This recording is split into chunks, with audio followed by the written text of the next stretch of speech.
Border anxieties with the self, with the body, with the state are extremely pivotal to queer life, and I think that the language and construction of borders that the state and police and the law has always will fall inadequate of the complexity of experience.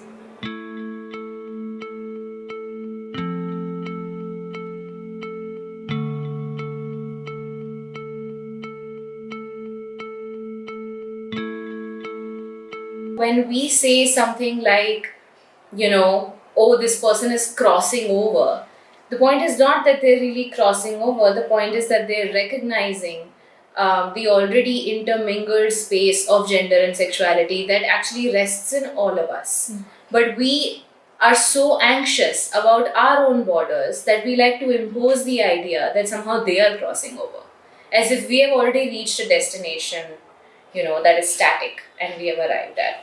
Queerness and borders have had a very old relationship in terms of their articulation, and a lot of the conception of Western queer theory depends on the fact that borders are in fact porous and malleable, and the idea of queerness itself is somehow challenges the idea of borders.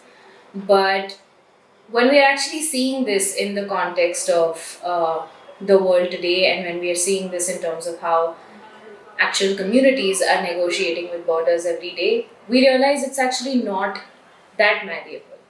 And it is a convenient position for the West to think that it's malleable because, of course, they can decide if borders are porous.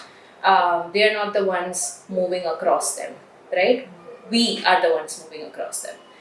So I think that to be queer, in fact, is fundamentally to constantly be in locks and anxious around the idea of borders in many ways.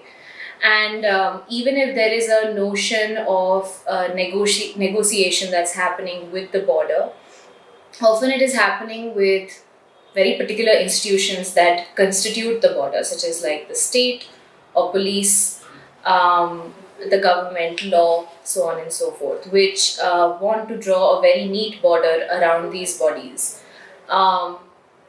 On the other hand, there is also, I think, something to be said about the border that is interior to the self, which is not just, which is constantly kind of in conversation with the borders that are framed outside, and that they do end up in an interesting sort of dialectic. So, for example, the idea of negotiating with your gender, and what does that do to the body? What does that do to the fact that you might want to look a certain way? And something that trans folks go through, which is not just this kind of like gender is a canvas, let me paint on it however I want, because the paints itself have their own history, right? Our language has its own history. So what are the ways in which we negotiate with those borders and trans community negotiate with those borders?